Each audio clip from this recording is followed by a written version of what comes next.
back to my YouTube channel, and thanks for the response you have been giving for my videos. And the response was very decent, but I see most of the people who are watching the video are not subscribing it. If you do subscribe, and if you like any of my videos, you can give a thumbs up, and you can express your opinion in the comment section. So that's the only way you can help me to reach more audience, because the like and comment which you give will help the YouTube algorithm to boost this video to few other people who are in need. When it comes to the today's topic, we are going to discuss about PEP, types of PEP, and de-risking of PEP, and accepting of a PEP. The first topic, as I already covered, what is PEP and why PEPs are screened. You can watch that video.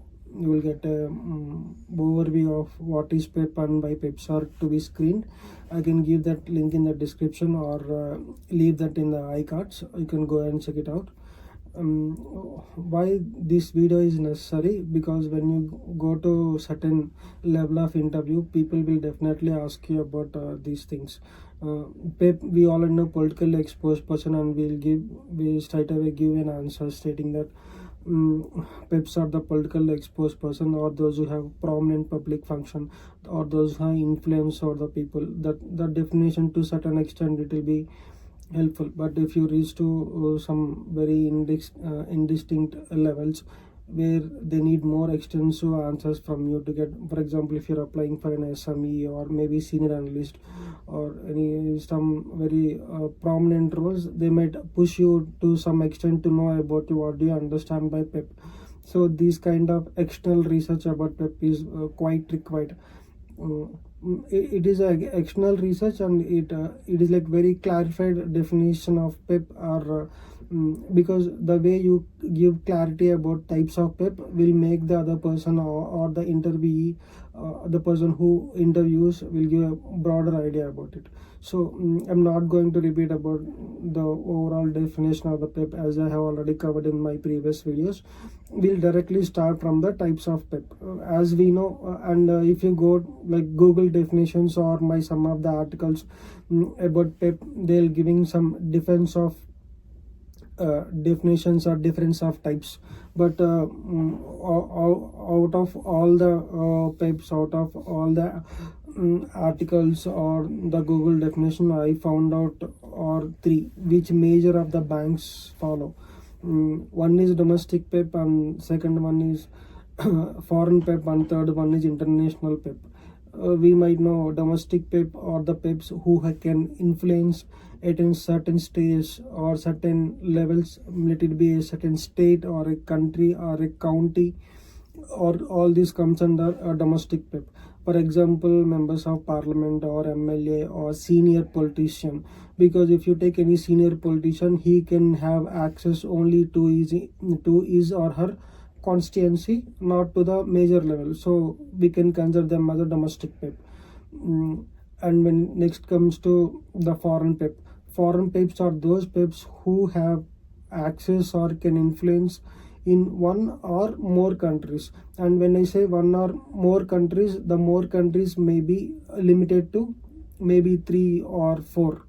And examples of foreign PEPs include the president of a country or prime minister of a country, because president or prime minister of a country can have access to the other countries, because he has to make his diplomatic relationship with the other countries.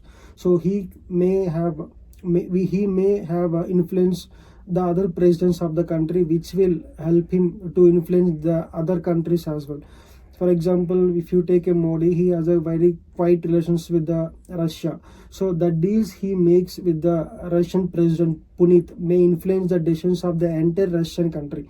So he can not only influence the entire India, but he can also influence the Russian country indirectly. So here, if you take this example, now Modi and Putin may have been foreign PEPs, because they can not only influence their country but are also decisions of other countries, which is limited to 2 or more countries.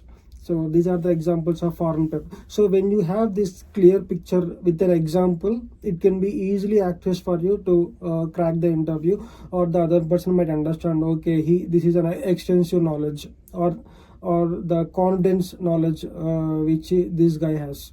So when it comes to the third point, international PEP. International PEPs are those PEPs which have influence all over the world. Let's say, for example, when we say all over the world, they can have that influence to take decisions which can influence the rest of the world. For example, president of World Bank, because World Bank have access to each and every country as they lend money to each and every country. For example, if they stop lending money to some country, the entire country may go bankrupt, like Sri Lanka.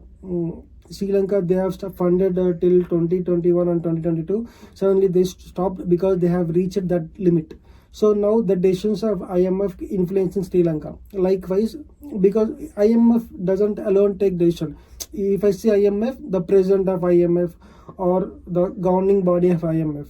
So here the decisions of IMF can influence more countries all over the world because they have access to it. So the president of IMF becomes the international PEP. And the World Bank, IMF, International Monetary Fund, who have access to all over the world, the delegates working with these organizations comes under the international PEP. So in a very short, domestic PEPs are those PEPs. I'll just give the example, because examples plays very important role, because whenever you go for interview, they definitely ask for the examples, not the definition, the Google definition or what you use. So domestic PEP, politicians, senior politicians, member of parliament, or the judge of a county, or attorney general, all this comes under the domestic PEP.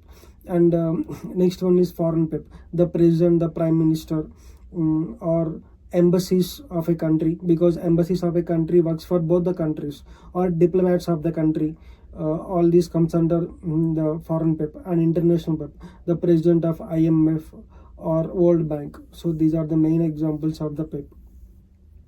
Now what, for example, before onboarding a PEP, the bank has to consider some criteria whether we need to onboard the PEP or not, because PEPs are they have lot of money. So if we onboard the PEP, it is advantage to the bank only, but sometimes we can it backfires to the bank also, because we cannot take it for granted for PEPs, because they deal with lot of money and lot of transactions. We have seen about types of PEP. Now we'll discuss about how PEPs are controlled by banks, or we can simply say it, how banks handle the PEPs. And to control the PEPs, banks mostly follow an act called Anti-Corruption and Bribery Act, which is called ABC Act. And this act differs from country to country based on their own risk category. But if we can just mention it, how PEPs are controlled. PEPs are controlled by an act called Anti-Corruption Bribery Act, because that act says, like, they give the definition of PEP and like categories of PEP, how they can be controlled. But before onboarding a PEP, the bank consider two types of things. One is de-risking of a PEP, and the other one is onboarding of a PEP. De-risking of a PEP is nothing but, like, we are de-risking it.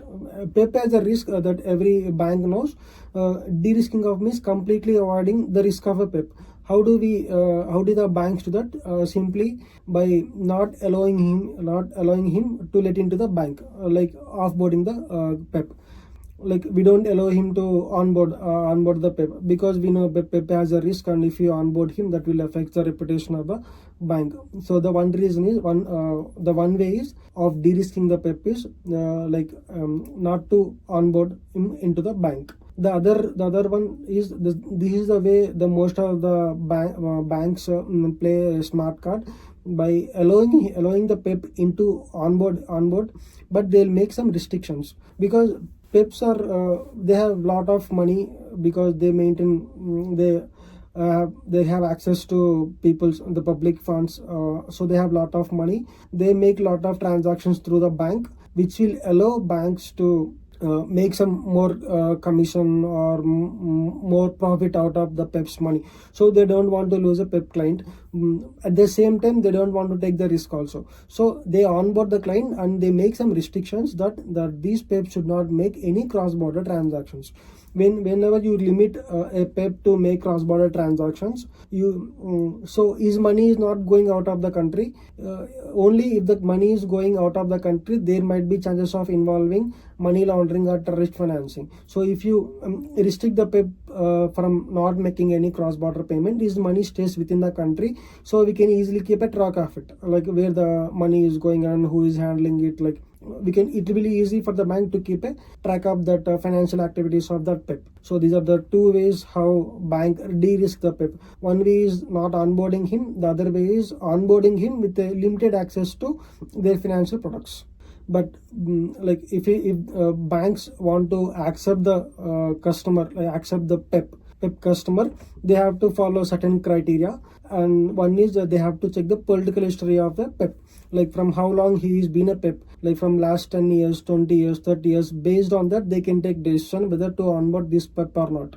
Next one is the tax returns of the PEP. So because tax returns plays a major role in onboarding the PEP or offboarding the PEP, because through tax returns or consolidated financial statements that was audited by a chartered accountant, that was submitted to the regulators, which is we also called as tax returns. Those help the bank to know the source of funds and source of wealth of a PEP, like from where the PEP is receiving the funds, or how, like what was his funds before he became PEP and after he became PEP. So that will help bank to take a decision whether this PEP can be onboarded or not. So these are two criteria which banks keenly check before onboarding a PEP. And the third one is the compliance. Like after careful observation of these two, political history and the tax returns filed by the PEP, the compliance department takes the decision whether this PEP can be onboarded or offboarded.